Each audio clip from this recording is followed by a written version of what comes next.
स्वागत है दोस्तों साइंस वेव पर।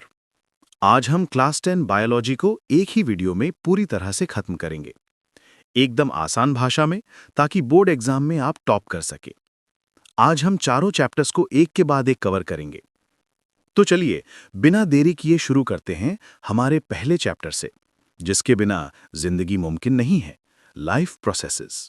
जब हम पूछते हैं कि कोई चीज जिंदा है या नहीं, तो हमारा दिमाग सबसे पहले मूवमेंट पर जाता है। कुत्ता दौड़ रहा है तो जिंदा है, पौधा सूरज की तरफ बढ़ रहा है तो जिंदा है। पर फिर एक कार भी तो चलती है, बादल भी तो आसमान में घूमते हैं। सही बात है। तो सिर्फ चलना फिरना जिंदगी की निशानी तो नहीं हो सकती है ना? ये एक बहुत ही गहरा सवाल है और यहीं पर आज की हमारी चर्चा का आधार एक साइंस लेक्चर हमारी मदद करता है। ओके। उस लेक्चर के मुताबिक जिंदगी कोई एक चीज नहीं, बल्कि कुछ बेहद जरूरी प्रक्रियाओं यानी लाइफ प्रोसेसेस का एक सिस्टम है। अगर ये सिस्टम चल रहा है तो वो चीज जिंदा है। और उस लेक्चर ने इन लाइफ प्रोसेसेस को 4 मुख्य स्तंभों में बांटा है: न्यूट्रिशन, रेस्पिरेशन, ट्रांसपोर्टेशन और एक्सक्रीशन। बिल्कुल। सुनने में ये स्कूल की बायोलॉजी क्लास के शब्द लगते हैं, पर असल में ये जिंदगी का पूरा ऑपरेटिंग सिस्टम है। बिल्कुल सही कहा। ये 4 ऐसे पिलर्स हैं जिनमें से अगर एक भी हट जाए तो पूरी इमारत गिर जाएगी। न्यूट्रिशन यानी ईंधन हासिल करना, रेस्पिरेशन यानी उस ईंधन से एनर्जी बनाना, ट्रांसपोर्टेशन मतलब उस एनर्जी और दूसरे जरूरी सामान को हर जगह पहुंचाना, और एक्सक्रीशन यानी इस पूरी फैक्ट्री का कचरा साफ करना। एग्जैक्टली। तो आज का हमारा मिशन है इन 4 पिलर्स को गहराई से समझना। ये सिर्फ कैसे काम करते हैं ये नहीं, बल्कि ये एक दूसरे से इतने गहरे तौर पर कैसे जुड़े हैं कि ये मिलकर जीवन कहलाते हैं। चलिए फिर इसकी परतें खोलते हैं। शुरुआत करते हैं पहले और सबसे बुनियादी प्रोसेस से, न्यूट्रिशन यानी एनर्जी और शरीर को बनाने के लिए कच्चा माल हासिल करना। आसान भाषा में कहें तो खाना। इसकी खाना हासिल करने के सिर्फ 2 ही मुख्य तरीके हैं पूरी दुनिया में। सिर्फ 2? हाँ, या तो आप अपना खाना खुद बनाते हैं या किसी और से छीनते हैं या लेते हैं। जो खुद बनाते हैं उन्हें हम ऑटोट्रॉफ्स कहते हैं। जैसे कि पौधे? वो सूरज की रोशनी, पानी और हवा से अपना खाना बना लेते हैं, फोटोसिंथेसिस। ये तो हम सब जानते हैं। हाँ, ज्यादातर ऑटोट्रॉफ्स फोटोसिंथेटिक ही हैं, लेकिन कुछ ऐसे भी हैं जो ज्यादा कमाल के हैं। उन्हें कीमोट्रॉफ्स कहते हैं। कीमोट्रॉफ्स? हाँ, ये बैक्टीरिया अक्सर ऐसी जगहों पर पाई जाते हैं जहां सूरज की रोशनी नहीं पहुंचती, जैसे गहरे समंदर में। ये भोजन बनाने के लिए सूरज की एनर्जी नहीं, बल्कि आसपास मौजूद केमिकल्स जैसे सल्फर को तोड़कर एनर्जी निकालते हैं। ये तो कमाल है। मतलब बिना सूरज के भी जिंदगी पनप सकती है। ये तो हुई खुद खाना बनाने वालों की बात। अब आते हैं हम जैसों पर, जो दूसरों पर निर्भर है, यानी हेटेरोट्रॉफ्स। और इनमें भी बड़ी दिलचस्प वैरायटी है। सबसे पहले आते हैं होलोजोइक, जिसमें हम इंसान, शेर, अमीबा सब आते हैं। हमारा तरीका है खाने के एक ठोस टुकड़े को शरीर के अंदर लेना और फिर अंदर मौजूद सिस्टम से उसे तोड़ना और पचाना। और दूसरा तरीका तो और भी अजीब है, सैप्रोट्रोफिक। जैसे मशरूम या फंगस। हाँ, ये हमसे बिल्कुल उल्टा काम करते हैं। कैसे? वो उस मरे हुए और सड़ते हुए ऑर्गेनिक मैटर पर उगते हैं। वो अपने डाइजेस्टिव एंजाइम्स को खाने के ऊपर ही छोड़ देते हैं, उसे शरीर के बाहर ही पचाते हैं। बाहर? हाँ, और फिर जो जरूरी न्यूट्रिएंट्स होते हैं उन्हें सोख लेते हैं। वो प्रकृति के सबसे बड़े रिसाइक्लर हैं। और तीसरा तो बिल्कुल फिल्मों के विलेन जैसा है, पैरासाइटिक। हाँ बिल्कुल, जो किसी दूसरे जिंदा जीव के शरीर पर या अंदर रहकर उससे पोषण लेता है, उसे धीरे धीरे कमजोर करता है, पर अक्सर मारता नहीं है। क्योंकि होस्ट मर गया तो खाना बंद हो जाएगा। सही बात है। बिल्कुल, जैसे सिर में पड़ने वाली जूं या अमरबेल का पौधा जो दूसरे पेड़ों पर लिपटकर उनका बनाया हुआ खाना चूसता रहता है। तो अगर हम अपने तरीके यानी होलोजोइक न्यूट्रिशन पर वापस आएं, तो ह्यूमन डाइजेस्टिव सिस्टम इसका एक शानदार उदाहरण है। बिल्कुल, ये एक पूरी डिसअसेंबली लाइन की तरह है। मतलब कोई चीज अंदर जाती है और अलग अलग स्टेशन पर उसके पुर्जे खोले जाते हैं। बिल्कुल, ये सफर मुंह से ही शुरू हो जाता है, जहां खाना सिर्फ चबाया नहीं, बल्कि हमारे सलाइवा में मौजूद एंजाइम्स कार्बोहाइड्रेट्स को तोड़ना शुरू कर देते हैं। ओके, तो शुरुआत वहीं से हो जाती है। हाँ, फिर खाना पेट में पहुंचता है, जो एक एसिड से भरा मिक्सर ग्राइंडर है। यहाँ का हाइड्रोक्लोरिक एसिड बैक्टीरिया को मारता है और दूसरे पावरफुल एंजाइम्स प्रोटीन को गलाने का काम करते हैं। लेकिन ज्यादातर लोग सोचते हैं कि सारा डाइजेशन पेट में ही होता है, पर ऐसा है नहीं, है ना? नहीं, असली एक्शन तो कहीं और होता है। सही पकड़े। असली हीरो तो स्मॉल इंटेस्टाइन है। यहीं पर डाइजेशन पूरा होता है। लिवर से आने वाला बाइल जूस एक कमाल का काम करता है। Bile juice. वो फैट पर वैसे ही असर करता है जैसे बर्तन धोने वाला साबुन तेल पर करता है। अच्छा। वो बड़ी बड़ी तेल की बूंदों को हजारों छोटी छोटी बूंदों में तोड़ देता है। इसी प्रोसेस को इम्यूल्सिफिकेशन कहते हैं। इसके बिना हमारा शरीर फैट को पचा ही नहीं सकता। बचे हुए प्रोटीन, कार्ब्स और फैट सबको उनके सबसे छोटे बिल्डिंग ब्लॉक्स में तोड़ देते हैं। और फिर जब सब पच गया तो? अब जब सब कुछ पच गया है तो उसे खून में पहुंचाना होता है। इसके लिए स्मॉल इंटेस्टाइन की दीवारों पर लाखों उंगलियों जैसी संरचनाएं होती हैं, जिन्हें विली कहते हैं। विली? ये सरफेस एरिया को इतना बढ़ा देती हैं कि सारा पचा हुआ खाना आसानी से एब्जॉर्ब होकर खून में चला जाता है। तो इस पूरी कहानी का निचोड़ ये है कि न्यूट्रिशन का काम सिर्फ पेट भरना नहीं, बल्कि हर एक सेल के लिए कच्चा माल, मतलब ग्लूकोज, एमिनो एसिड और फैटी एसिड डिलीवर करना है। ये ऐसा है जैसे हमने पावर प्लांट के लिए कोयला तो जमा कर लिया है, पर अभी तक बिजली नहीं बनी। क्या बात है, बिल्कुल सही कनेक्शन है। वो चिंगारी, वो असली एनर्जी हमारा अगला प्रोसेस यानी रेस्पिरेशन बनाएगा। हाँ, रेस्पिरेशन। यहाँ एक आम गलतफहमी दूर करना बहुत जरूरी है। हम अक्सर सांस लेने यानी ब्रीदिंग कोई रेस्पिरेशन समझ लेते हैं। ये एक बहुत जरूरी पॉइंट है। ब्रीदिंग एक मैकेनिकल प्रोसेस है, फेफड़ों में हवा भरना और निकालना। और रेस्पिरेशन? जबकि रेस्पिरेशन एक केमिकल प्रोसेस है जो शरीर की हर एक कोशिका, हर एक सेल के अंदर होती है। ये वो प्रक्रिया है जिसमें न्यूट्रिशन से मिले ग्लूकोज को तोड़कर यूजेबल एनर्जी यानी एटीपी बनाया जाता है। एटीपी, सेल की एनर्जी करेंसी? बिल्कुल, इसी से सारे काम होते हैं। तो ये एनर्जी अनलॉक होती कैसे है? क्या ग्लूकोज को बस जला दिया जाता है? एक तरह से हाँ, पर बहुत ही कंट्रोल्ड तरीके से। इसका पहला स्टेप हर जीव में, चाहे वो बैक्टीरिया हो या इंसान, एक जैसा होता है। ओके। सेल के लिक्विड पार्ट यानी साइटोप्लाज्म में 6 कार्बन वाला ग्लूकोज का मॉलिक्यूल 3 कार्बन वाले 2 छोटे मॉलिक्यूल्स में टूट जाता है, जिन्हें पायरोवेट कहते हैं। ओके, तो ग्लूकोज आधा टूट चुका है। अब आगे क्या होता है? यहाँ से कहानी बदलती है ना? यहाँ से रास्ता 2 हिस्सों में बढ़ जाता है और ये इस बात पर निर्भर करता है कि ऑक्सीजन मौजूद है या नहीं। अच्छा। अगर ऑक्सीजन है तो होता है एरोबिक रेस्पिरेशन। ये पायरोवेट मॉलिक्यूल्स सेल के पावर हाउस यानी माइटोकॉन्ड्रिया के अंदर जाते हैं और वहां ऑक्सीजन की मदद से पूरी तरह से कार्बन डाइऑक्साइड और पानी में टूट जाते हैं। हाँ, कार्बन डाइऑक्साइड, पानी और ढेर सारी एनर्जी यानी बहुत सारे एटीपी में। ज्यादातर जिंदगी इसी तरीके से चलती है। और अगर ऑक्सीजन ना हो तो? जैसे कि जब हम बहुत तेज दौड़ते हैं और हमारी सांस फूलने लगती है। तब होता है एनारोबिक रेस्पिरेशन यानी बिना ऑक्सीजन के एनर्जी बनाना। इसके 2 क्लासिक उदाहरण हैं। बताइए। एक तो यीस्ट में होता है। यीस्ट ग्लूकोज को तोड़कर एथेनॉल और कार्बन डाइऑक्साइड बनाता है। इस प्रोसेस को फर्मेंटेशन कहते हैं। अच्छा, इसी से ब्रेड फूलती है और बियर या वाइन बनती है। और बियर बनती है। तो अगली बार जब कोई फूली हुई ब्रेड खाए तो उन्हें ये याद रखना चाहिए कि वो एक तरह से एनारोबिक रेस्पिरेशन का नतीजा है। ये कमाल है। हाँ हाँ, बिल्कुल। और दूसरा उदाहरण हमारे मसल्स का है। सही। जब हम बहुत ज्यादा एक्सरसाइज करते हैं तो हमारे मसल्स तक उतनी ऑक्सीजन नहीं पहुंच पाती जितनी उन्हें चाहिए। तब वो एनारोबिक तरीके से एनर्जी बनाने लगते हैं। ओके। इस प्रोसेस में एक बाय प्रोडक्ट बनता है लैक्टिक एसिड। अरे, तो ये बात है। मुझे हमेशा लगता था कि सांस फूलने से क्रैम्प्स आते हैं, पर असल में ये है कि मेरे मसल्स बिना ऑक्सीजन के एनर्जी बनाने की कोशिश कर रहे होते हैं और लैक्टिक एसिड उसका साइड इफेक्ट है। बिल्कुल। अब समझ आया। हाँ। तो अब देखिए, न्यूट्रिशन ने हमें फ्यूल दिया और रेस्पिरेशन ने उस फ्यूल को एटीपी यानी रेडी टू यूज एनर्जी में बदल दिया। तो हमारे सेल्स के अंदर एनर्जी यानी एटीपी बन चुकी है। ये बिल्कुल वैसा है जैसे किसी शहर में एक पावर प्लांट बिजली बना रहा हो। लेकिन उस बिजली का फायदा क्या अगर वो हमारे घरों तक, फैक्ट्रियों तक पहुंचे ही नहीं? हमें तारों का एक पूरा नेटवर्क चाहिए। शरीर का वो नेटवर्क क्या है? वो नेटवर्क है हमारा तीसरा प्रोसेस, ट्रांसपोर्टेशन, यानी शरीर का अपना कुरियर और सप्लाई सिस्टम। इंसानों में ये काम हमारा सर्कुलेटरी सिस्टम करता है, जिसमें दिल एक सेंट्रल पंप है, खून की नसें यानी ब्लड वेसल्स पाइपलाइन है, और खून वो लिक्विड है जो सारा सामान लेकर घूमता है। हाँ, और इंसानों का सिस्टम काफी एडवांस्ड है। हमारा दिल एक 4 चेम्बर्ड पंप है और हमें डबल सर्कुलेशन होता है। Double circulation? इसका मतलब है कि खून का एक पूरा चक्कर लगाने में वो दिल से 2 बार गुजरता है। एक मिनट, यहाँ मैं थोड़ी कंफ्यूज हो गई। अगर खून फेफड़ों से ऑक्सीजन लेकर सीधा शरीर में चला जाए तो क्या दिक्कत है?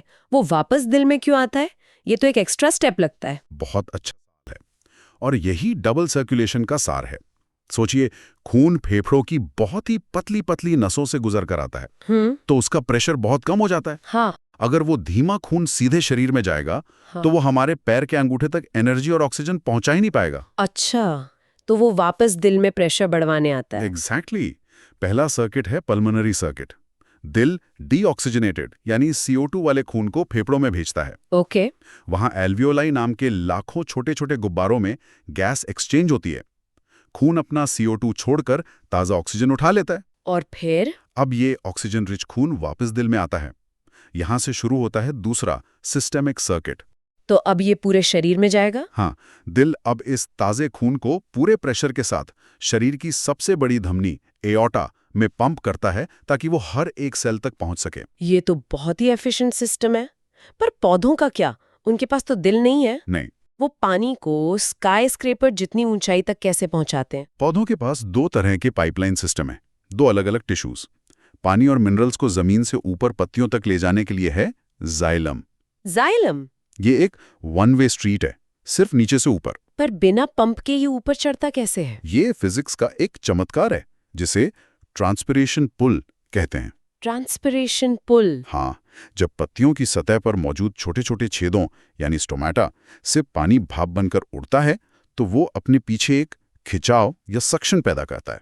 ओह, जैसे स्ट्रॉ से जूस पीते हैं? बिल्कुल वैसा ही। आप ऊपर से हवा खींचते हैं और जूस ऊपर चढ़ जाता है। पौधे की पत्तियां भी यही करती हैं। वाह, मतलब पौधे एक तरह से लाखों छोटी छोटी स्ट्रॉ से पानी पी रहे हैं। और दूसरा पाइपलाइन सिस्टम? दूसरा है फ्लोएम। इसका काम है पत्तियों में बने खाने यानी ग्लूकोज को पौधे के हर हिस्से तक पहुंचाना। अच्छा, जड़ों तक, फलों तक? हाँ, नई कलियों तक। ये एक टू वे स्ट्रीट है। खाना ऊपर भी जा सकता है और नीचे भी। इस प्रोसेस को ट्रांसलोकेशन कहते हैं, और इसमें पौधे को एनर्जी यानी ATP खर्च करनी पड़ती है। क्यों? क्योंकि ये सामान को जरूरत के हिसाब से एक्टिवली भेजना होता है। ठीक है, तो अब तक हमने फ्यूल लिया, न्यूट्रिशन, उससे एनर्जी बनाई, रेस्पिरेशन, और उस एनर्जी और फ्यूल को हर सेल तक पहुंचा दिया, ट्रांसपोर्टेशन। लेकिन इस पूरी फैक्ट्री में बहुत सारा केमिकल कचरा भी तो बन रहा होगा, जैसे कार्बन डाइऑक्साइड और यूरिया। उसका क्या होता है? जरूर। और यहीं पर हमारा चौथा और आखिरी लाइफ प्रोसेस आता है, एक्सक्रीशन। ये शरीर का वेस्ट मैनेजमेंट और क्लीन अप क्रू है। और ये बहुत जरूरी है ना? बहुत जरूरी है, क्योंकि ये मेटाबॉलिक वेस्ट अगर शरीर में जमा हो जाए तो जहर बन सकता है। इंसानों में इस डिपार्टमेंट का बॉस तो हमारी किडनी है। बिल्कुल। हमारी किडनियां किसी हाईटेक वाटर प्यूरिफिकेशन प्लांट से कम नहीं है, और इस प्लांट की हर छोटी बड़ी मशीन को नेफ्रॉन कहते हैं। नेफ्रॉन? हर किडनी में ऐसे लाखों नेफ्रॉन्स होते हैं जो लगातार खून को साफ करने का काम करते हैं। तो ये नेफ्रॉन्स असल में करते क्या हैं? यूरिन बनता कैसे है? ये 3 स्टेप्स की एक बहुत ही स्मार्ट प्रक्रिया है। पहला स्टेप है ग्लोमेरुलर फिल्ट्रेशन। ओके। जब खून बहुत हाई प्रेशर से नेफ्रॉन के एक हिस्से से गुजरता है, तो वो एक बारीक छलनी से छन जाता है। इस प्रक्रिया में खून की बड़ी चीजें जैसे सेल्स और प्रोटीन तो रह जाते हैं, लेकिन पानी, ग्लूकोज, अमीनो एसिड, नमक, यूरिया जैसी सारी छोटी छोटी चीजें छनकर बाहर निकल जाती हैं। एक मिनट, ये तो बड़ा अजीब तरीका है। इसमें तो यूरिया जैसे कचरे के साथ ग्लूकोज जैसी काम की चीजें भी बाहर फेंक दी। हाँ, ये तो ऐसा हुआ जैसे घर की सफाई करने के लिए आपने सारा सामान ही बाहर फेंक दिया, कचरे के साथ साथ अपना टीवी, फ्रिज भी। हाँ, बिल्कुल सही सोचा। और इसीलिए दूसरा स्टेप सबसे ज्यादा जरूरी है, सिलेक्टिव रीअब्जॉर्प्शन। जब ये छना हुआ लिक्विड नेफ्रॉन की एक लंबी ट्यूब से गुजरता है, तो शरीर अपनी जरूरत की सारी चीजें जैसे पूरा का पूरा ग्लूकोज, ज्यादातर पानी और जरूरी मिनरल्स वापस सोखकर खून में डाल लेता है। अच्छा, तो पहले सब कुछ बाहर फेंका, फिर काम का सामान वापस उठा लिया। अब समझ आया। और तीसरा स्टेप? तीसरा है ट्यूबुलर सिक्रीशन। अब खून में जो थोड़ा बहुत कचरा बच गया था, उसे भी एक्टिवली निकालकर उस बचे हुए लिक्विड में डाल दिया जाता है। तो जो आखिर में बचता है वो होता है यूरिन, जिसमें सिर्फ फालतू पानी, नमक और यूरिया जैसा नाइट्रोजन वाला वेस्ट होता है। इंसानों का तो समझ आता है, हमारे पास पूरा सिस्टम है। पर पौधे इस कचरे का क्या करते हैं? उनके पास तो किडनी नहीं होती। पौधे और भी ज्यादा स्मार्ट है। वो कचरा बाहर फेंकने में एनर्जी बर्बाद नहीं करते। वो कुछ वेस्ट को तो अपनी पुरानी पत्तियों में पैक करके रख देते हैं। और पत्ती गिरा देते हैं। हाँ, जब पतझड़ का मौसम आता है तो पत्ते ही गिरा देते हैं। कचरा साफ। कुछ वेस्ट को वो गोंद या रेजिन बनाकर अपने तने से बाहर निकाल देते हैं। वाह। और कुछ वेस्ट को तो वो अपनी जड़ों के जरिए धीरे धीरे मिट्टी में ही छोड़ देते हैं। ये प्रकृति का सबसे एफिशिएंट वेस्ट मैनेजमेंट सिस्टम है। ये तो वाकई शानदार है। तो अगर हम इन चारों प्रक्रियाओं को जोड़कर देखें तो जिंदगी की एक पूरी तस्वीर बनती है। बिल्कुल। न्यूट्रिशन ने फैक्ट्री के लिए कच्चा माल और कोयला लाया, रेस्पिरेशन ने उस कोयले से बिजली बनाई, ट्रांसपोर्टेशन ने उस बिजली और कच्चे माल को फैक्ट्री की हर मशीन तक पहुंचाया, और एक्सक्रीशन ने फैक्ट्री में बने सारे कचरे को साफ कर दिया। ये चारों एक दूसरे के बिना अधूरे हैं। यही चार प्रक्रियाएं अलग अलग रूपों में धरती के हर जीव में चल रही हैं, एक छोटे से अमीबा से लेकर एक विशाल ब्लू व्हेल तक। बस उनके तरीके, उनके एनवायरनमेंट और बॉडी डिजाइन के हिसाब से लाखों सालों में इवॉल्व हुए हैं। ये जिंदगी का यूनिवर्सल ब्लूप्रिंट है। बिल्कुल सही। ये कमाल का आपस में जुड़ा हुआ सिस्टम है। आज की इस चर्चा को खत्म करने के लिए एक आखिरी विचार छोड़ जाता हूँ। हाँ, बताइए। हमारे सोर्स में जानवरों के अलग अलग हार्ट स्ट्रक्चर का जिक्र था। जैसे मछली में सिर्फ 2 चेम्बर्ड हार्ट होता है, मेंढक जैसे एम्फीबियंस में 3 चेम्बर्ड, और हम इंसानों और पक्षियों में 4 चेम्बर्ड। हाँ, ये सोचना बहुत दिलचस्प है कि कैसे दिल के आर्किटेक्चर में आया सिर्फ 1 चेम्बर का फर्क, यानी 2 से 3 या 3 से 4 होना, किसी जानवर के पूरे जीने का तरीका ही बदल देता है। मतलब एक 2 चैम्बर वाला दिल कभी भी ऑक्सीजनेटेड और डीऑक्सीजनेटेड खून को अलग नहीं रख सकता। इसलिए मछली को ज्यादा एनर्जी नहीं मिलती और वो पानी से बाहर जिंदा नहीं रह सकती। अच्छा। एक 3 चैम्बर वाला दिल थोड़ा बेहतर है, पर उसमें भी थोड़ी मिक्सिंग होती है। लेकिन एक 4 चैम्बर वाला दिल खून को पूरी तरह अलग रखता है, जिससे शरीर को मैक्सिमम ऑक्सीजन और एनर्जी मिलती है। और इसी वजह से हम गर्म खून वाले जीव बन पाए। हम दौड़ सकते हैं, सोच सकते हैं और इतनी जटिल जिंदगी जी सकते हैं। तो सवाल यह है कि सिर्फ एक अंदरूनी दीवार, एक छोटा सा आर्किटेक्चरल बदलाव किसी जीव की दुनिया को कितना बड़ा बना सकता है। ये था लाइफ प्रोसेसेस। लेकिन अगले चैप्टर पर जाने से पहले नोट करिए इस चैप्टर का एक स्पेशल एग्जाम मंत्रा। अक्सर आप आर्टरीज और वेन्स में कंफ्यूज हो जाते हैं। बस ये याद रखो, A for artery, A for away, मतलब आर्टरी खून को दिल से अवे यानी दूर ले जाती है। अब बात करते हैं उन 3 सवालों की जो बोर्ड्स में बार बार आते हैं। पहला, डबल सर्कुलेशन क्या है? दूसरा, नेफ्रॉन का डायग्राम और उसका फंक्शन, इसे तो रट लेना।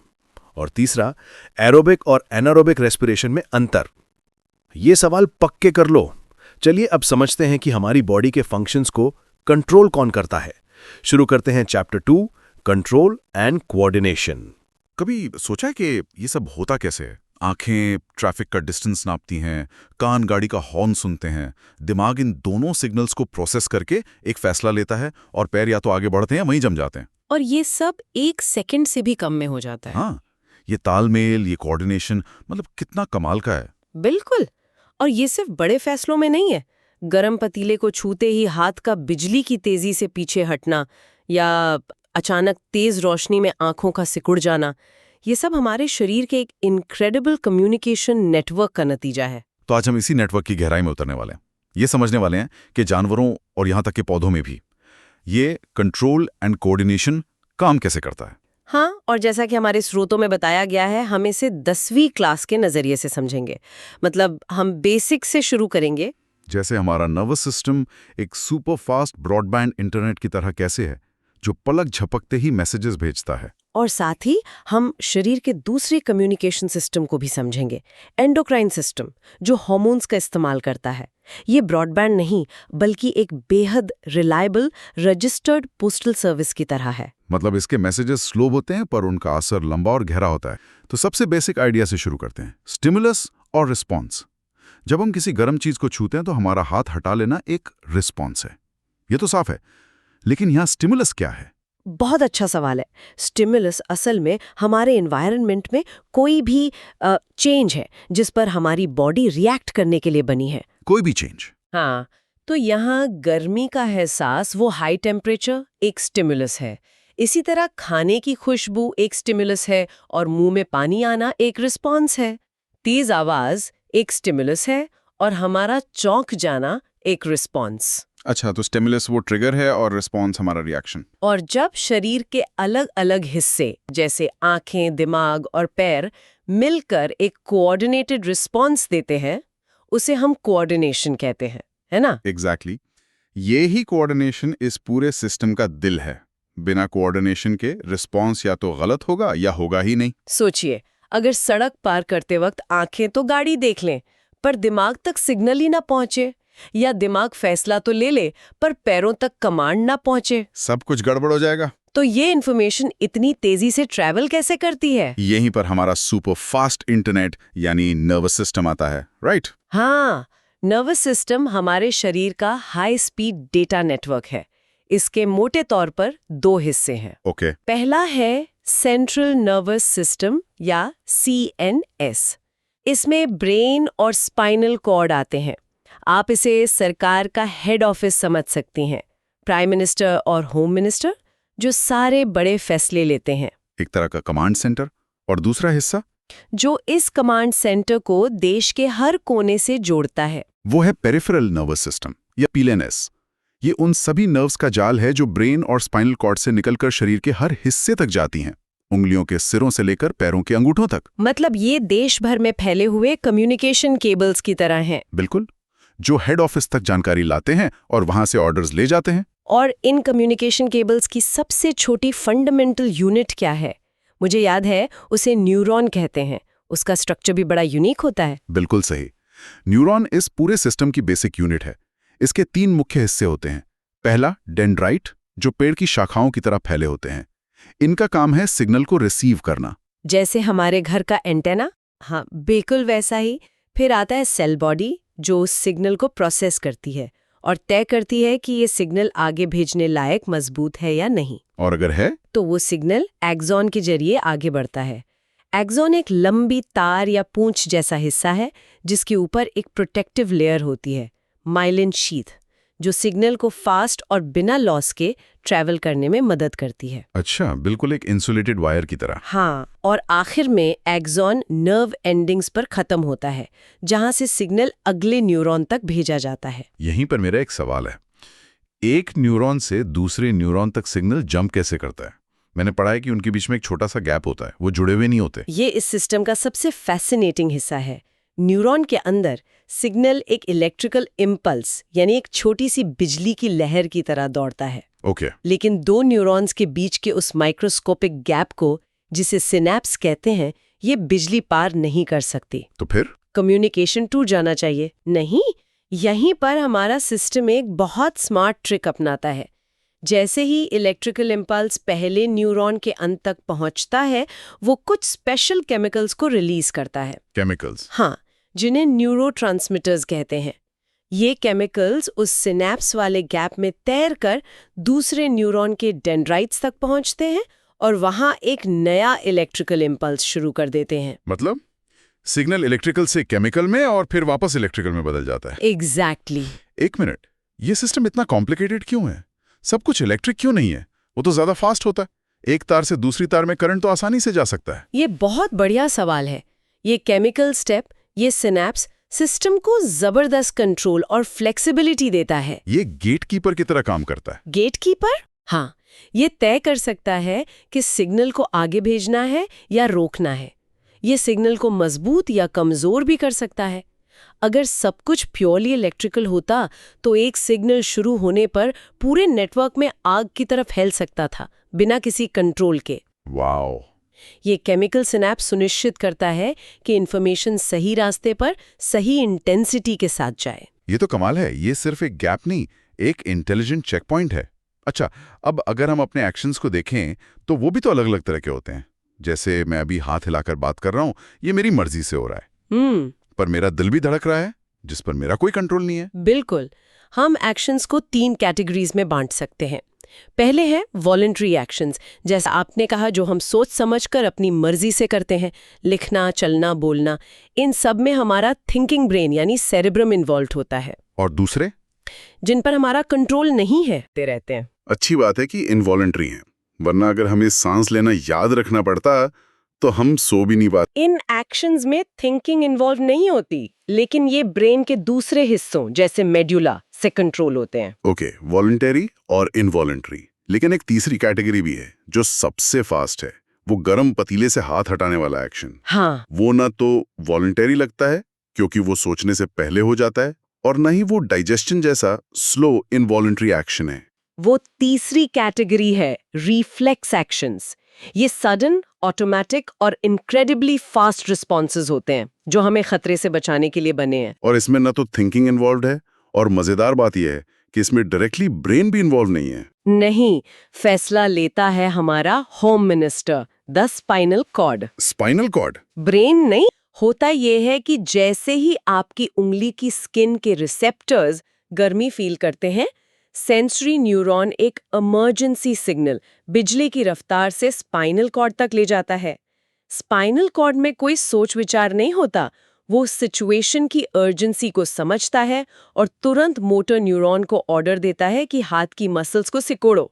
और मसल सिकुड़ती है और हाथ पीछे हट जाता है। हाँ, मतलब सिग्नल ब्रेन तक गया ही नहीं। वो ब्रेन तक जाता है, लेकिन बाद में स्पाइनल कॉर्ड से एक कॉपी ब्रेन को भी भेजी जाती है ताकि ब्रेन को पता चले कि क्या हुआ। इसीलिए हमें दर्द का एहसास हाथ हटाने के बाद होता है। अच्छा, ये पूरा रास्ता रिसेप्टर से सेंसरी न्यूरॉन, फिर स्पाइनल कॉर्ड, फिर मोटर न्यूरॉन से इफेक्टर मतलब मसल तक, इसे रिफ्लेक्स आर्क कहते हैं। ये ब्रेन को बाईपास करने वाला एक लाइफ सेविंग शॉर्टकट है। बिल्कुल। वाओ! तो मेरा शरीर खतरे पर रिएक्ट कर सकता है इससे पहले कि मेरा कॉन्शियस दिमाग ये जान पाए कि खतरा है क्या। ये तो कमाल है। अच्छा, तो अब उस प्राइम मिनिस्टर पर आते हैं जिसने ये सारा सिस्टम बनाया है, द ह्यूमन ब्रेन। ये इतना जरूरी है तो इसकी प्रोटेक्शन भी जबरदस्त होगी। जबरदस्त से भी ज्यादा। हमारा ब्रेन 3 लेवल की सिक्योरिटी में रहता है। सबसे बाहर है क्रेनियम, यानी खोपड़ी की हड्डी का मजबूत बक्सा। और उसके अंदर? उसके अंदर मेनिंजेस नाम की 3 प्रोटेक्टिव झिल्लियां या लेयर्स होती हैं, और इन लेयर्स के बीच में और ब्रेन के अंदर एक स्पेशल फ्लूइड भरा होता है, सेरिब्रोस्पाइनल फ्लूइड, CSF। और इसका क्या काम है? ये एक शॉक अब्जॉर्बर की तरह काम करता है। अगर हमें सिर पर हल्का फुल्का झटका लगे तो ये फ्लूइड ब्रेन को खोपड़ी की दीवार से टकराने से बचाता है। अच्छा, ये कुशन की तरह है। हाँ, ये ब्रेन को न्यूट्रिएंट्स भी पहुंचाता है और वेस्ट भी हटाता है। ये ब्रेन का पर्सनल सिक्योरिटी गार्ड और डिलीवरी सर्विस दोनों है। तो ये तो हुई किले की बात। अब किले के अंदर जो कमांड सेंटर है उसके अलग-अलग डिपार्टमेंट्स कौन से हैं? ब्रेन के 3 मेन हिस्से हैं, फोर ब्रेन, मिड ब्रेन और hind brain. Okay. Fore brain यानी अगला हिस्सा सबसे बड़ा और कॉम्प्लेक्स है।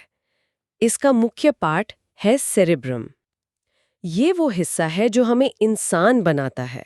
सोचना, याद रखना, सीखना, प्रॉब्लम सॉल्विंग, हमारी पर्सनैलिटी, हमारी इंटेलिजेंस, सब कुछ सेरेब्रम से कंट्रोल होता है। हाँ, ये मैं वाला हिस्सा है। मतलब जो हिस्सा अभी इस कॉन्वर्सेशन को समझ रहा है वो सेरेब्रम है। समझ गया। फोरब्रेन में ही हाइपोथैलेमस भी होता है जो हमारे शरीर की बेसिक जरूरतों को कंट्रोल करता है, जैसे भूख, प्यास और बॉडी टेम्परेचर। ये शरीर का इंटरनल थर्मोस्टैट है। ओके। और मिड ब्रेन और hind brain? Mid brain forebrain और हिंड ब्रेन के बीच एक ब्रिज की तरह काम करता है। असली मजा हिंड ब्रेन में है, जो ब्रेन का पिछला हिस्सा है। इसे आप ब्रेन का सबसे पुराना रेप्टिलियन हिस्सा कह सकती हैं। रेप्टिलियन ब्रेन मतलब ये लाइफ सपोर्ट सिस्टम चलाता है। इसके 3 मुख्य पार्ट्स हैं। पहला है सेरेबेलम। इसका काम है बॉडी का बैलेंस और पोस्चर मेंटेन करना। जब आप साइकिल चलाते हैं या एक सीधी लाइन पर चलते हैं तो आप अपने सेरेबेलम का शुक्रिया अदा कर सकते हैं। अच्छा। दूसरा है पॉन्स, जो ब्रीदिंग को रेगुलेट करने में मदद करता है। और तीसरा और शायद सबसे जरूरी है मेड्यूला। मेड्यूला ऑब्लोंगाटा, सुना है इसके बारे में। हाँ, मेड्यूला हमारे सबसे क्रिटिकल इनवॉलंटरी एक्शंस को कंट्रोल करता है। हार्ट बीट, ब्लड प्रेशर, सांस लेना, यहाँ तक कि उल्टी आना। ये वो हिस्सा है जो 24/7 काम करता है ताकि हम जिंदा रहें। ये हमारे जिंदा रहने का ऑटो पायलट मोड है। एग्जैक्टली।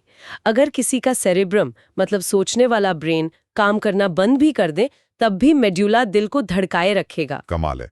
तो नर्वस सिस्टम तो हो गया हमारा हाई स्पीड इंटरनेट, लेकिन शरीर में कुछ काम तो बहुत स्लो और लॉन्ग टर्म होते हैं, जैसे बचपन से बड़े होने तक हमारी ग्रोथ। इसके लिए तो इंस्टेंट मैसेज काम नहीं करेगा।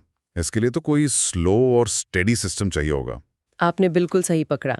यहीं पर शरीर का दूसरा कम्युनिकेशन नेटवर्क आता है, the endocrine system. Registered post वाला। हाँ, ये केमिकल मैसेंजर्स का इस्तेमाल करता है जिन्हें हार्मोन्स कहते हैं। ये ग्लैंड्स नाम के स्पेशल ऑर्गन्स में बनते हैं और सीधे खून में छोड़े जाते हैं। खून में? हाँ। नर्व्स की तरह इनका कोई डेडिकेटेड तार नहीं होता? नहीं, और यही इनकी खासियत है। खून के जरिए ये हार्मोन्स पूरे शरीर में ट्रैवल करते हैं, लेकिन असर सिर्फ अपने टारगेट सेल्स पर करते हैं, जिनके पास इन्हें रिसीव करने के लिए स्पेसिफिक रिसेप्टर्स होते हैं। अच्छा, बिल्कुल एक चाबी की तरह जो सिर्फ अपने ताले में फिट होती है। बिल्कुल। ये सिस्टम स्लो है, पर इसका असर वाइड स्प्रेड और लॉन्ग लास्टिंग होता है। तो कुछ मेन ग्लैंड्स और उनके हार्मोन्स के बारे में बताइए। जैसे ग्रोथ के लिए कौन जिम्मेदार है? ग्रोथ को कंट्रोल करता है ग्रोथ हार्मोन, जो ब्रेन में मौजूद पिट्यूटरी ग्लैंड से निकलता है।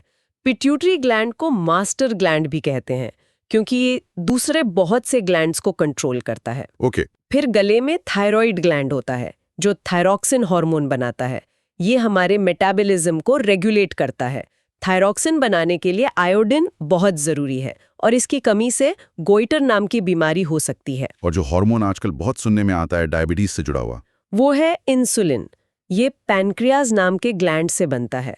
जब हम कुछ मीठा खाते हैं तो ब्लड में शुगर का लेवल बढ़ जाता है। इंसुलिन का काम है इस एक्स्ट्रा शुगर को ब्लड से निकालकर सेल्स में भेजना, ताकि वो एनर्जी के लिए यूज हो सके।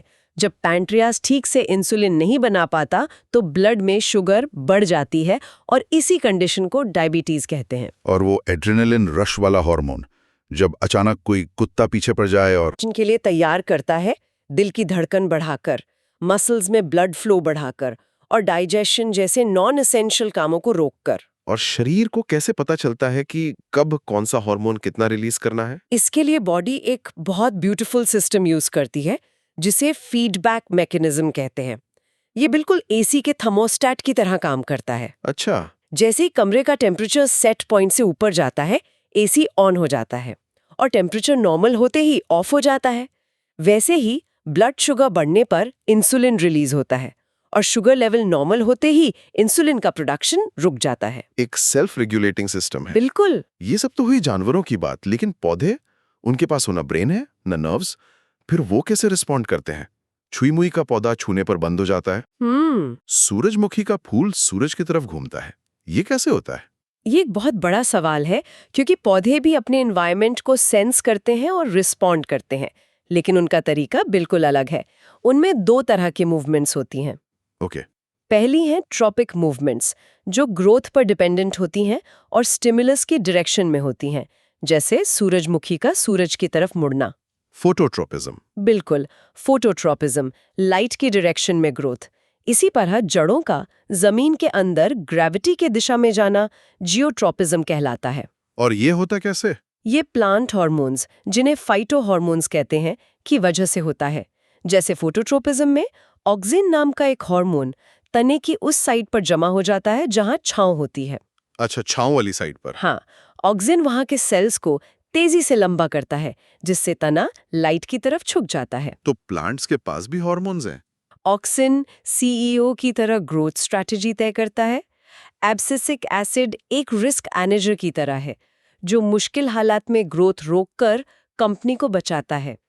और एथिलीन, जो एक गैस है, वो प्रोडक्ट रिलीज का काम करती है, यानी फलों को पकाने का। ये तो बहुत बढ़िया एनालॉजी है। तो ये तो हुई ग्रोथ वाली मूवमेंट, पर छुई मुई का छूने पर बंद होना, वो तो ग्रोथ नहीं है, वो तो इंस्टिंक्ट रिएक्शन है।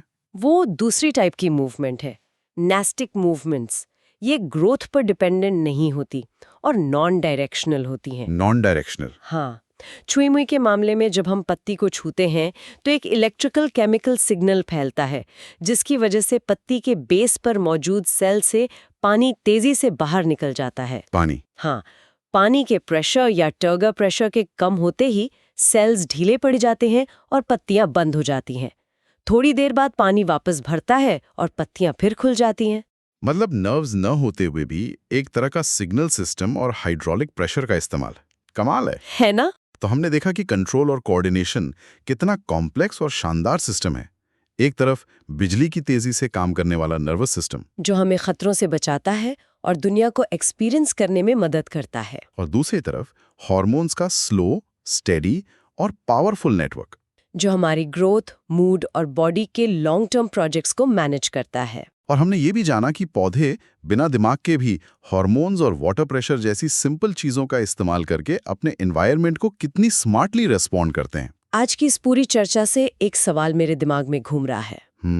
हमने बात की कि रिफ्लेक्स आंख हमें बचाने के लिए ब्रेन को बाईपास कर देता है, पर बाद में ब्रेन को मैसेज जरूर मिलता है जिससे हम दर्द महसूस करते हैं और उस एक्सपीरियंस से सीखते हैं। तो क्या ये हो सकता है कि हमारी बहुत सारी इंस्टिंक्ट्स या गट फीलिंग्स असल में हमारे ब्रेन द्वारा याद रखे गए हजारों ऐसे ही छोटे छोटे सबक हैं? मतलब ऐसे अनुभव जो इतने तेज या इतने मामूली थे कि हमने उन्हें कभी कॉन्शियसली प्रोसेस ही नहीं किया, पर वो कहीं सबकॉन्शियस लेवल पे रिकॉर्ड हो गए।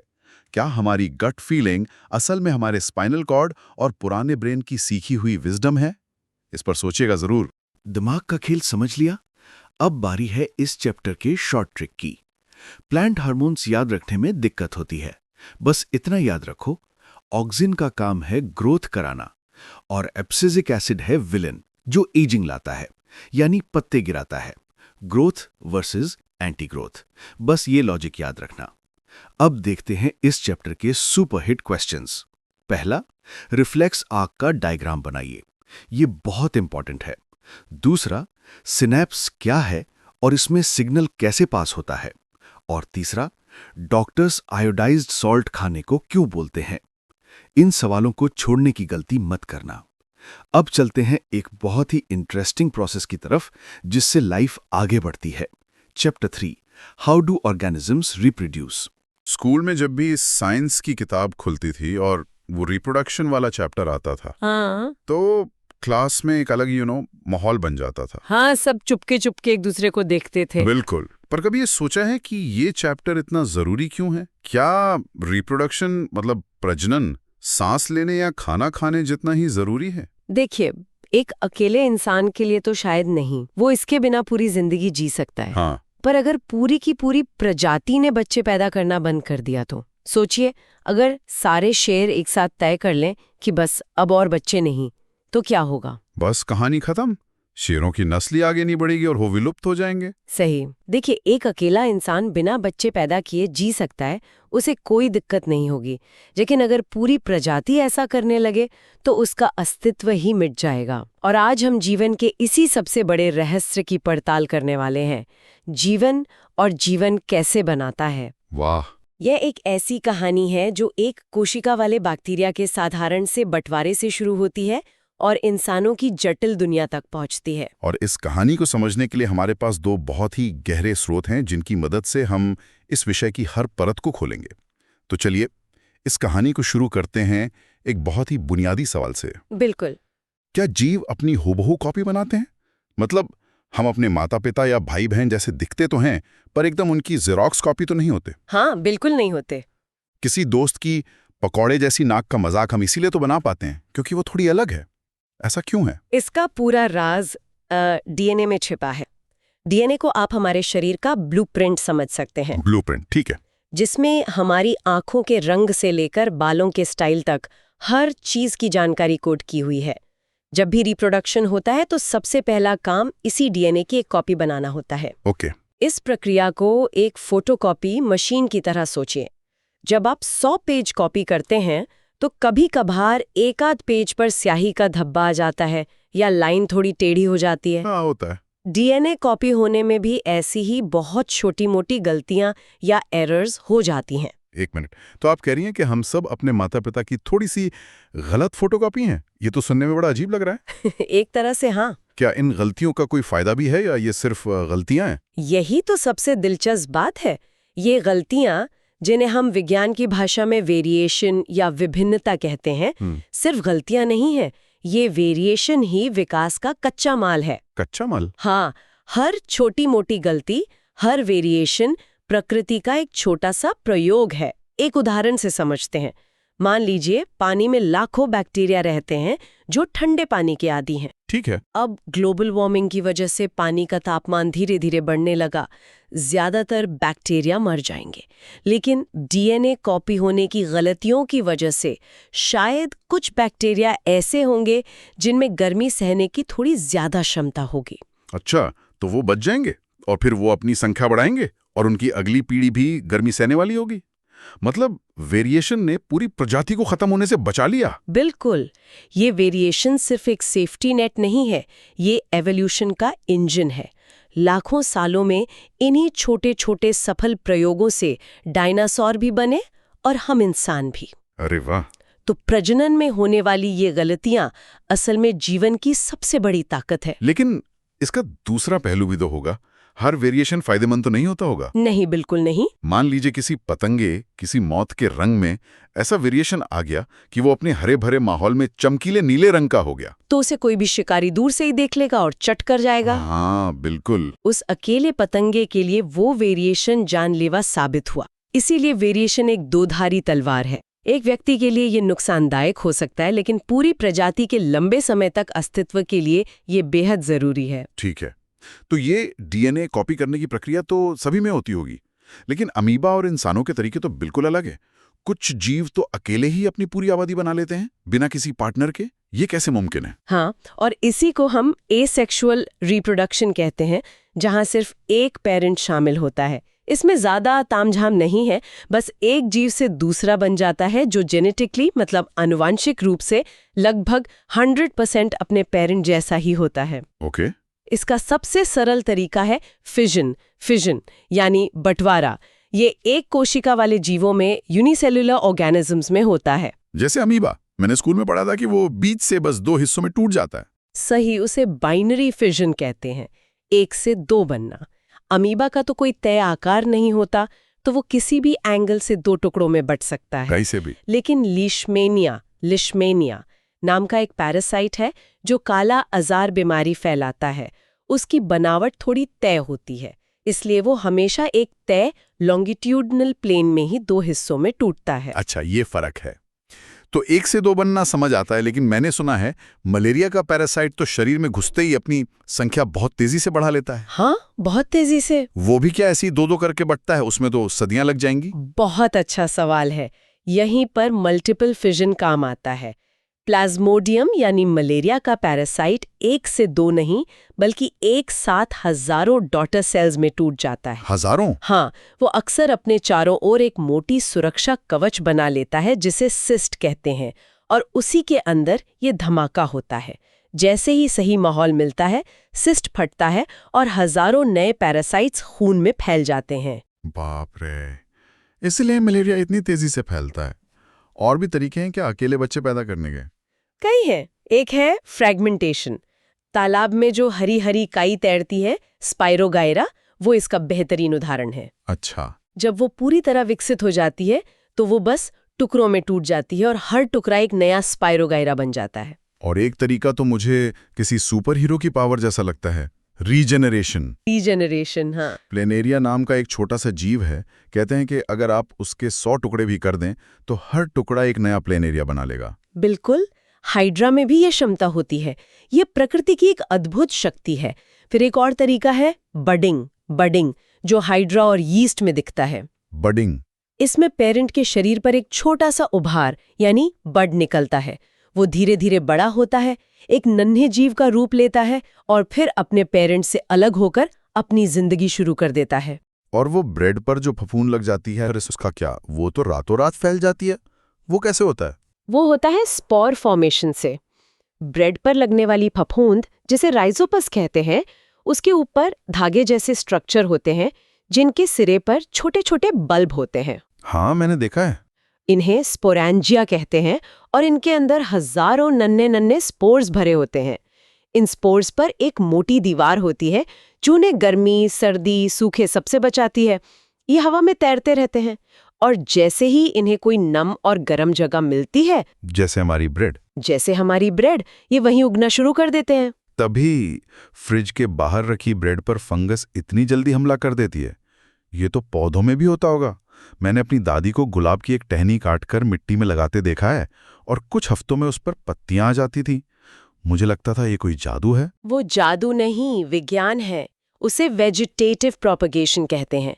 इसमें पौधे के रिप्रोडक्टिव पार्ट से नहीं, बल्कि जड़, तने या पत्ती से ही नया पौधा उग जाता है। अच्छा, जैसे आलू, जो असल में एक तना है, उसकी आंखों से नए पौधे निकलते हैं। शकरकंद जड़ से उगता है, और ब्रायोफिल्म तो कमाल का पौधा है।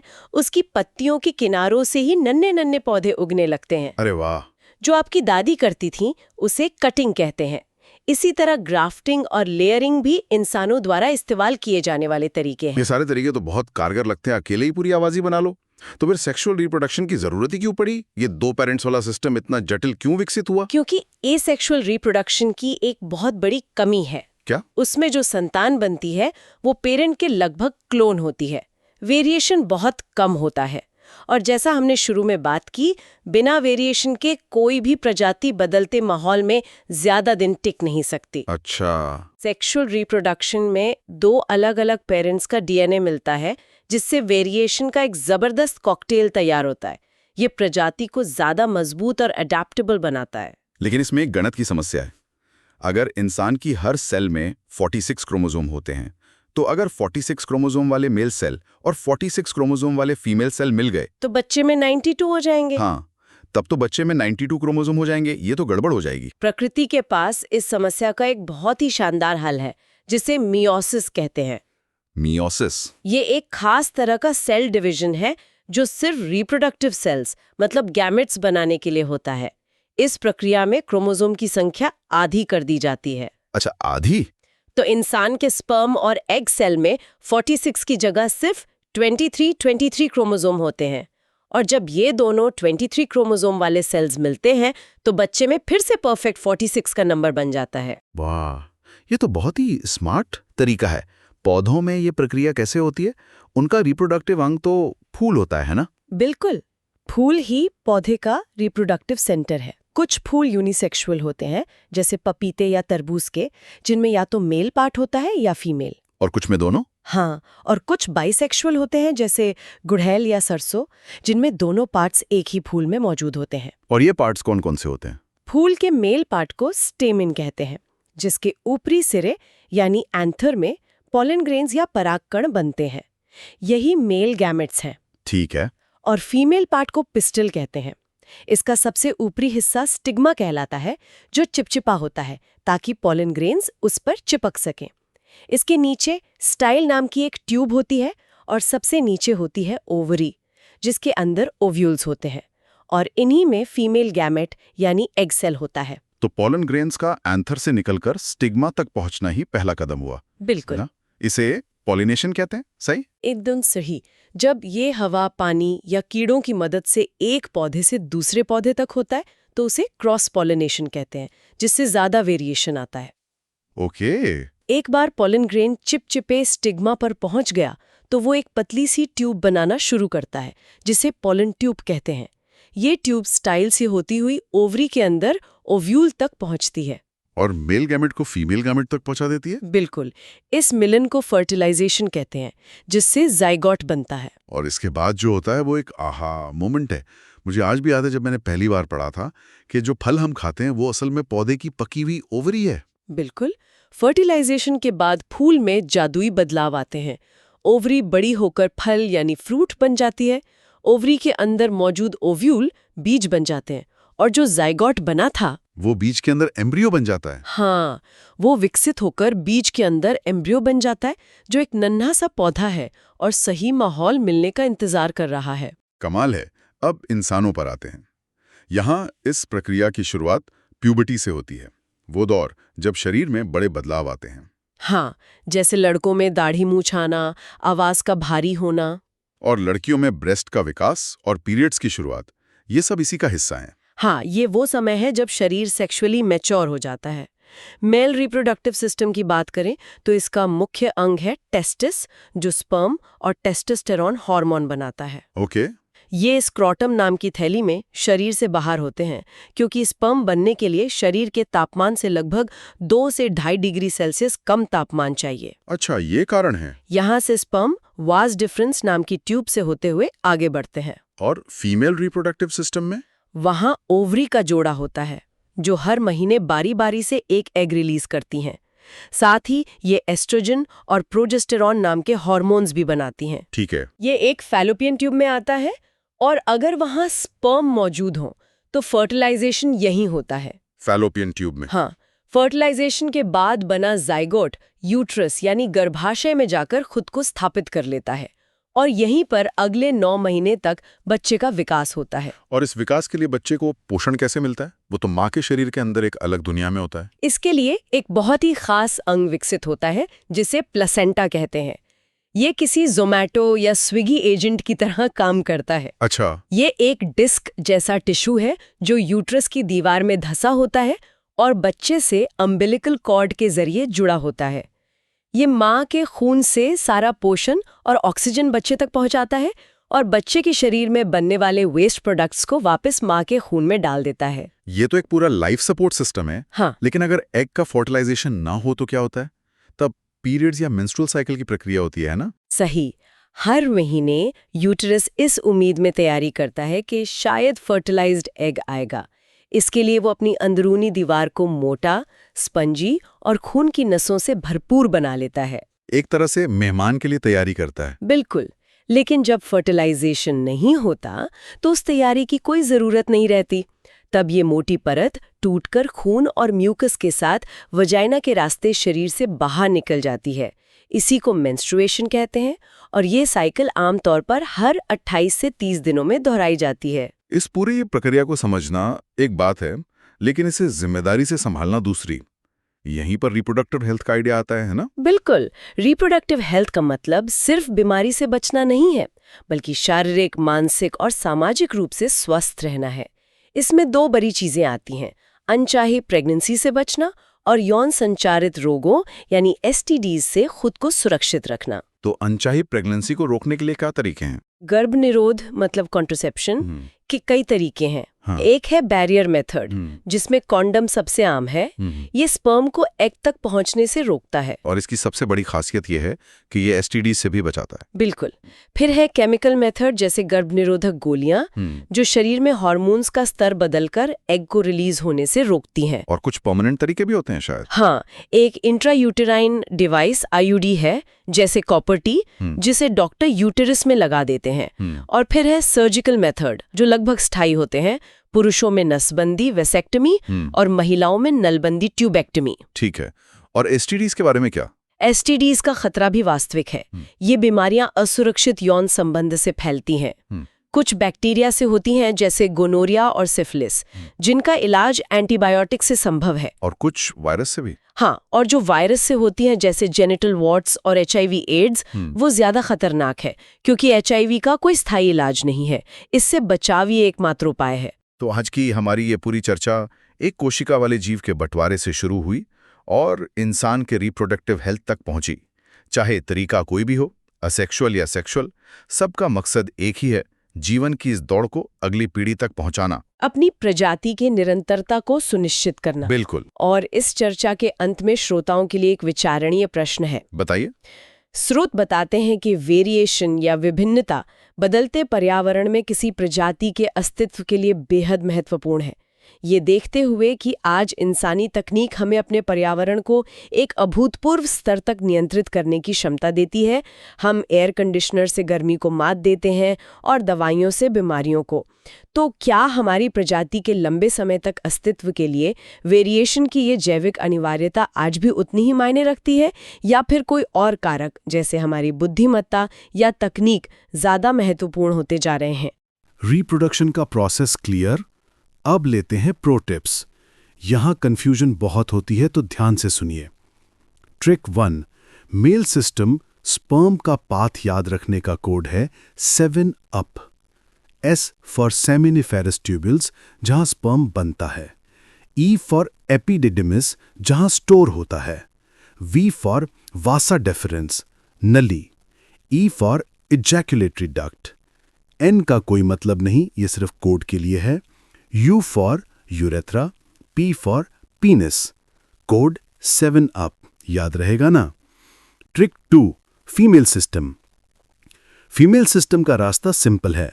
ओवरी यानी अंडा बना, उसके बाद फैलोपियन ट्यूब जहां फर्टिलाइजेशन हुआ, और यूट्रस यानी बच्चा बड़ा हुआ। बस ये फ्लो याद रखना है। Top 5 most important topics. Male and female reproductive system, diagram label करना आना चाहिए। प्लेसेंटा, ये मां और बच्चे की बीच का लिंक है, इसका फंक्शन रट लेना। कॉन्ट्रासेप्शन, कॉन्डम, कॉपर टी और पिल्स हेल्थ के लिए क्यों जरूरी हैं। फ्लावर रिप्रोडक्शन, पॉलिनेशन और फर्टिलाइजेशन में अंतर। कॉन्सेप्ट सेट है? तो चलिए अब सुलझाते हैं जेनेटिक्स की मिस्ट्री, हमारा आखिरी चैप्टर, हेरिडिटी। क्या कभी आईने में देखकर ये ख्याल आया है कि हमारी शक्ल, हमारे हाव भाव, हमारे माता पिता या दादा दादी से इतने क्यों मिलते हैं? मतलब मेरी आंखों का रंग मेरी माँ जैसा क्यों है, या मेरे बालों का स्टाइल मेरे पापा की पुरानी तस्वीरों जैसा क्यों है? ये सब आता कहाँ से है? और ये सिर्फ शक्ल सूरत की बात नहीं है ना? नहीं, बिल्कुल नहीं। ये एक बायोलॉजिकल इंफॉर्मेशन के ट्रांसफर होने का एक कमाल का प्रोसेस है, जो हर जिंदा चीज की कहानी की बुनियाद है। सही। ये समझना कि लाइफ का ये कोड कैसे लिखा जाता है, कैसे कॉपी होता है और फिर अगली पीढ़ी में पास ऑन होता है, ये बायोलॉजी की सबसे बड़ी पहेलियों में से एक को सुलझाने जैसा है। बिल्कुल। तो आज हम इसी पहेली की परतों को खोलेंगे। आज का हमारा विषय है हेरिडिटी यानी आनुवांशिकता। लेकिन साथ ही हम अपने माँ बाप की कार्बन कॉपी क्यों नहीं होते, ये वेरिएशन यानी भिन्नता का खेल क्या है, और क्या इसके पीछे कोई नियम भी है? हाँ, और क्या इस सब के पीछे कोई नियम, कोई पैटर्न भी है? चलिए तो फिर लाइफ के इस ब्लूप्रिंट को डीकोड करना शुरू करते हैं। ठीक है, तो शुरू करते हैं सबसे बुनियादी सवाल से। हेरिडिटी है क्या? मतलब इसकी परिभाषा क्या है? हाँ, सोर्सेस के हिसाब से इसकी टेक्स्ट बुक परिभाषा है माता पिता से बच्चों में ट्रेट्स का पास ऑन होना, जैसे नाक का आकार, त्वचा का रंग, आंखों का रंग। लेकिन यहीं पर कहानी में एक मजेदार मोड़ आता है। हमें ये समझना होगा कि कौन से ट्रेट्स विरासत में मिलते हैं और कौन से नहीं। अच्छा। हाँ, इन्हें इनहेरिटेड ट्रेट्स और एक्वायर्ड ट्रेट्स कहते हैं, और ये फर्क समझना बहुत जरूरी है। हाँ, ये दिलचस्प है। मतलब वो गुण जो हम अपनी जिंदगी में सीखते या हासिल करते हैं, वो हुए एक्वायर्ड ट्रेट्स। बिल्कुल। जैसे सोर्सेज में सचिन तेंदुलकर का एक बहुत अच्छा उदाहरण दिया गया है। वो एक महान क्रिकेटर हैं, पर क्या इसका मतलब है कि उनका बेटा भी पैदा होते ही महान क्रिकेटर बन जाएगा? जरूरी नहीं। नहीं, बिल्कुल नहीं। क्रिकेट खेलना एक स्किल है जो उन्होंने मेहनत से सीखी है। वो उनके डीएनए में कोड होकर अगली पीढ़ी में नहीं जा सकती। बिल्कुल सही। इसी तरह टैटू बनवाना या कोई भाषा सीखना या यहाँ तक कि जिम जाकर बॉडी बनाना, ये सब एक्वायर्ड ट्रेट्स हैं। हाँ, ये सब एक्वायर्ड ट्रेट्स हैं। ये बदलाव हमारे शरीर के सोमैटिक सेल्स मतलब आम कोशिकाओं में तो होते हैं, लेकिन हमारे रिप्रोडक्टिव सेल्स स्पर्म या एग के डीएनए पर असर नहीं डालते। अच्छा। और अगली पीढ़ी तक सिर्फ वही जानकारी जाती है जो डीएनए में लिखी हो। लेकिन यहाँ एक धुंधली रेखा नहीं है क्या? जैसे कहते हैं कि अगर माता पिता दोनों संगीतकार हों तो बच्चे में संगीत की प्रतिभा होने की संभावना ज्यादा होती है। ये एक बेहतरीन सवाल है। तो क्या ये सिर्फ माहौल का असर है या डीएनए में भी कुछ ऐसा होता है जो सीखने की क्षमता को प्रभावित करता है? ये नेचर वर्सेस नर्चर की सदियों पुरानी बहस को छूता है, और जवाब मतलब दोनों का मिश्रण है। अच्छा। हो सकता है कि बच्चे को विरासत में कुछ ऐसे इनहेरिटेड ट्रेट्स मिले, जैसे कानों की सुनने की बेहतर क्षमता या उंगलियों में ज्यादा फ्लेक्सिबिलिटी, जो उसे संगीत सीखने में मदद करे। हाँ, ये हो सकता है। लेकिन उस प्रतिभा को स्किल में बदलना माहौल और मेहनत पर ही निर्भर करेगा। समझ गया। तो जो विरासत में मिलता है वो है त्वचा का रंग, आंखों का रंग, ब्लड ग्रुप, गालों पर डिंपल पड़ेंगे या नहीं, ये सब जन्म से पहले ही तय हो जाता है। समझ गया। मतलब मैं कितनी भी अच्छी पेंटिंग करना सीख लूं, वो हुनर मेरे बच्चों में सीधे सीधे ट्रांसफर नहीं होगा। नहीं होगा। उन्हें खुद ही सीखना पड़ेगा। लेकिन मेरी आंखों का भूरा रंग जरूर जा सकता है। हाँ, वो जा सकता है। चलिए तो अब इस पर आते हैं कि ये जानकारी, ये इनहेरिटेड ट्रेट्स माता पिता से बच्चों तक पहुंचते कैसे हैं? इसका कैरियर कौन है? इसका कैरियर है एक मॉलिक्यूल जिसे हम डीएनए कहते हैं, डीऑक्सीराइबोन्यूक्लिक एसिड। डीएनए। हाँ, ये लाइफ का ब्लूप्रिंट है, एक तरह की बायोलॉजिकल हार्ड ड्राइव जिसमें किसी भी जीव को बनाने की सारी जानकारी कोडेड होती है। ये डीएनए हमारी हर कोशिका के दिल में यानी न्यूक्लियस के अंदर एक धागे की तरह मौजूद होता है। जी। प्रक्रिया यह है कि माता-पिता की रिप्रोडक्टिव सेल्स यानी गैमीट्स, पुरुषों में स्पर्म, महिलाओं में एग, हाँ, गैमीट्स। उनमें उनके डीएनए का आधा-आधा हिस्सा होता है। जब ये दोनों गैमीट्स मिलते हैं तो एक जाइगोट बनता है, जिसमें माँ और पिता दोनों का डीएनए मिलकर एक पूरा सेट बना लेता है। और यहीं से एक नई जिंदगी की कहानी शुरू होती है। सही। यहाँ डीएनए की पैकेजिंग को समझना भी रोचक है। ज्यादातर समय ये डीएनए न्यूक्लियस में उलझे हुए धागों के जाल, मतलब क्रोमैटिन की तरह पड़ा रहता है। एक जाल की तरह। हाँ, बिल्कुल।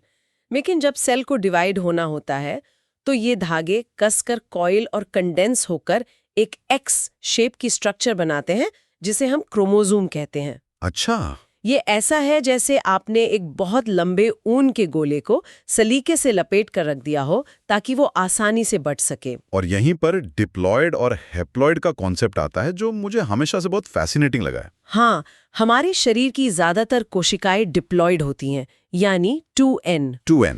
इसका मतलब है कि उनमें क्रोमोसोम्स के जोड़े होते हैं।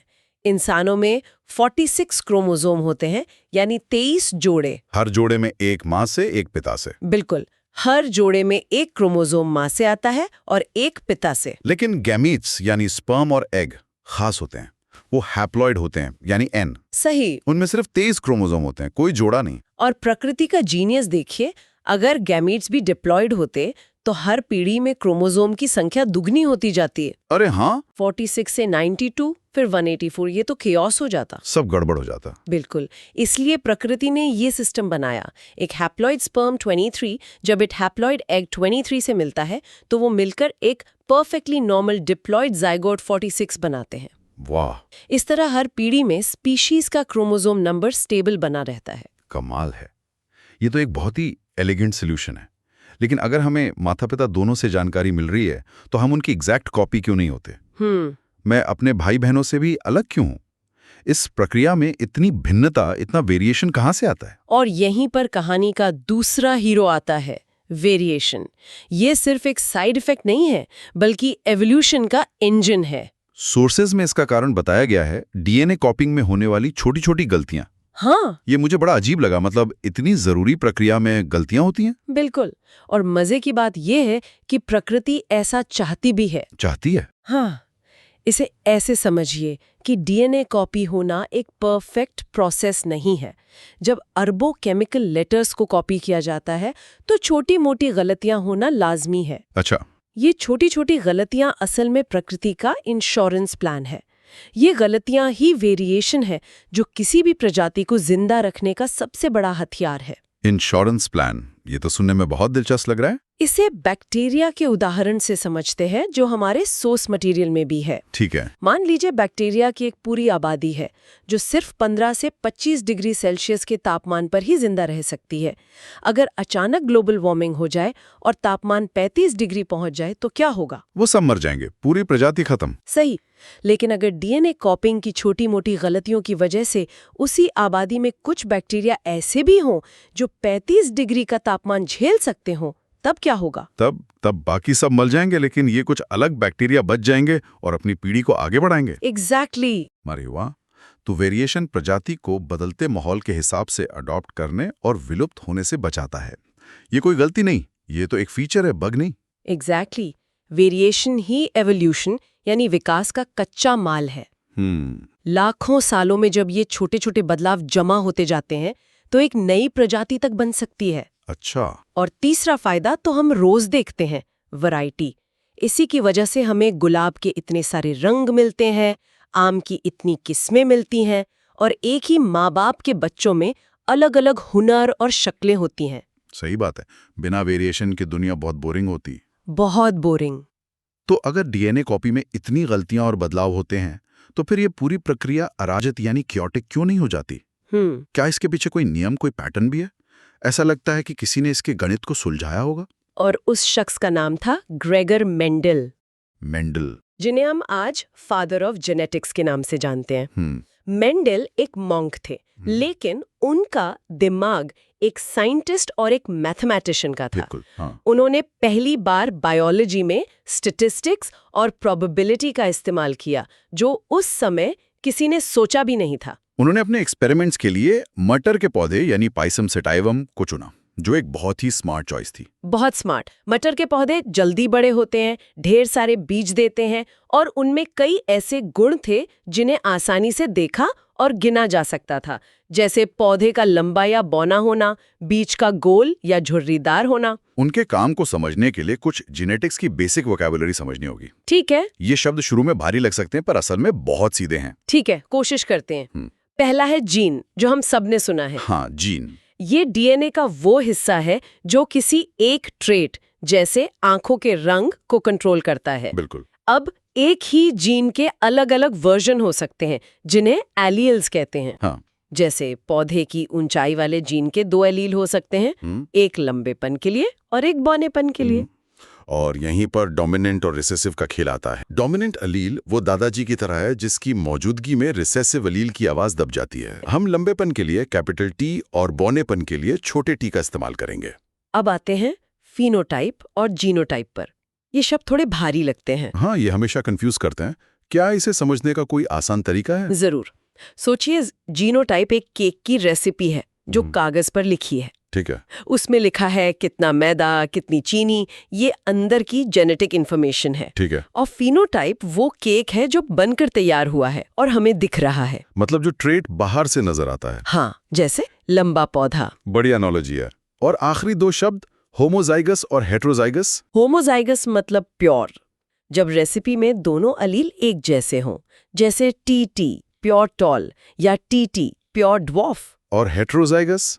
हेट्रोजाइगस मतलब हाइब्रिड, जब रेसिपी में दोनों अलील अलग अलग हों, जैसे टीटी। ठीक है। इस वोकैबुलरी के साथ अब हम मेंडल के मशहूर मोनोहाइब्रिड क्रॉस को समझने के लिए तैयार हैं। जी। उन्होंने क्या किया था? मेंडल ने एक प्योर टॉल पौधा, मतलब जीनोटाइप टीटी लिया और उसका क्रॉस एक प्योर ड्वार्फ पौधे से, यानी जीनोटाइप टीटी से कराया। पेरेंट पीढ़ी। हाँ, पेरेंट पीढ़ी। आप क्या उम्मीद करेंगे कि बच्चे कैसे होंगे? शायद मीडियम हाइट के? हाँ, शायद। या कुछ लंबे कुछ बौने। लेकिन जो पहली पीढ़ी F1 जनरेशन मिली, उसमें सारे के सारे पौधे लंबे थे। सारे। बौनेपन का गुण जैसे गायब ही हो गया। ये तो अजीब है। वो बौनापन कहाँ चला गया? वो कहीं नहीं गया था, बस छिप गया था।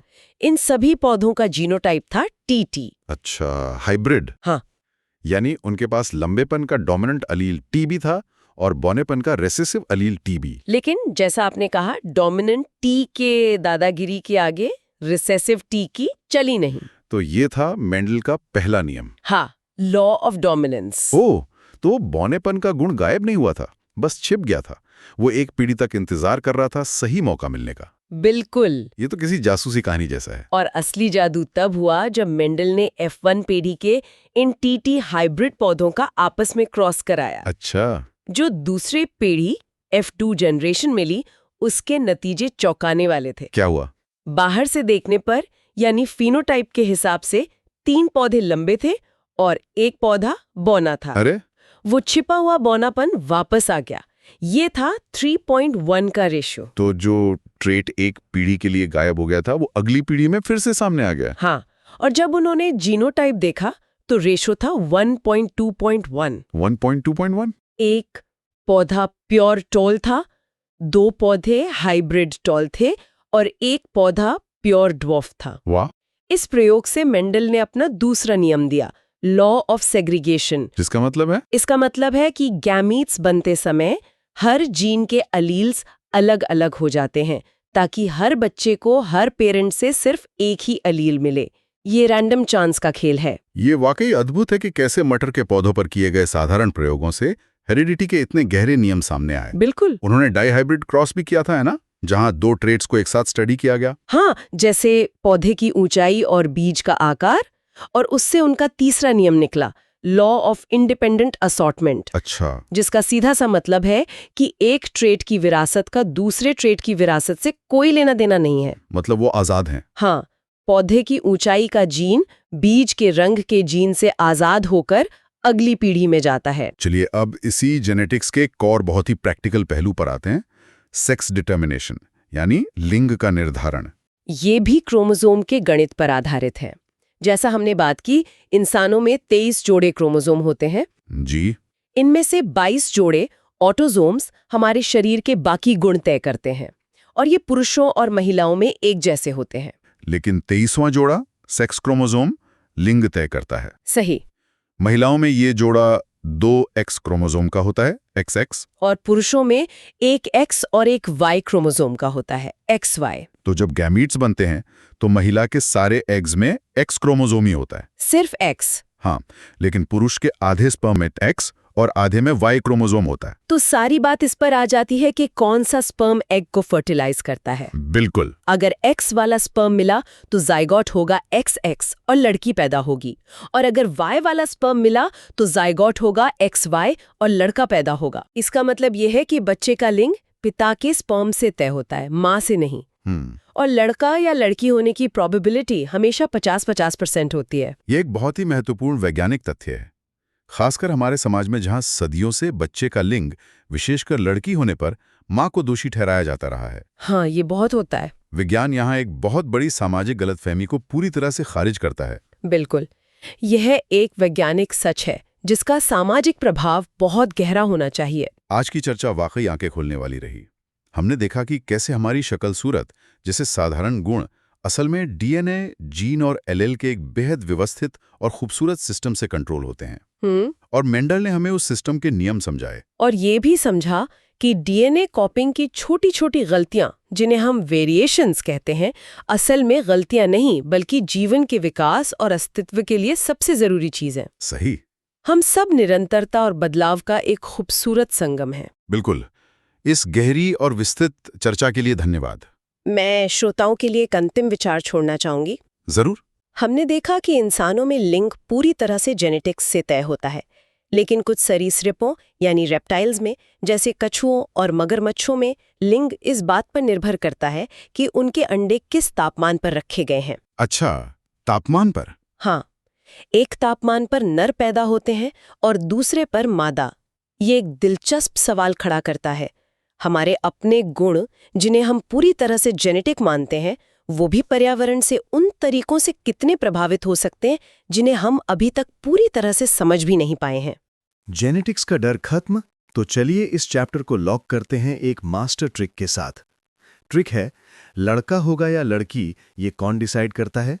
याद रखना, डैड इज द डिसाइडर। माँ के पास सिर्फ X क्रोमोसोम होता है, पिता के पास X और Y दोनों होते हैं। अगर पिता का Y मिला तो लड़का, अगर X मिला तो लड़की। तो इल्जाम मां पर नहीं, पिता के क्रोमोसोम पर है। Top 4 most important topics. Mendel's experiments, मटर के पौधे वाले law, dominance and segregation, monohybrid और डाइहाइब्रिड क्रॉस का F2 जनरेशन का रेशियो निकालना आना चाहिए। सेक्स डिटर्मिनेशन का इसका फ्लोचार्ट बनाना, 50% चांस वाला। एक्वायर्ड वर्सेस इनहेरिटेड ट्रेट्स, कौन से गुण अगली पीढ़ी में जाते हैं और कौन से नहीं। दोस्तों, अगर आपने ये टॉपिक्स कर लिए तो बायोलॉजी में आपके फुल मार्क्स पक्के। तो दोस्तों, ये थी आपकी पूरी क्लास 10 बायोलॉजी 1 शॉट में। मैंने कोशिश की है कि आसान भाषा में ट्रिक्स के साथ आपको सब कुछ समझा सकूं। अगर इस मेहनत ने आपकी हेल्प की है तो लाइक बटन जरूर दबाएं। कमेंट में बताएं कि 7 अप वाली ट्रिक कैसी लगी। साइंस वेव को अभी सब्सक्राइब करें। मिलते हैं अगली वीडियो में, तब तक के लिए पढ़ते रहो।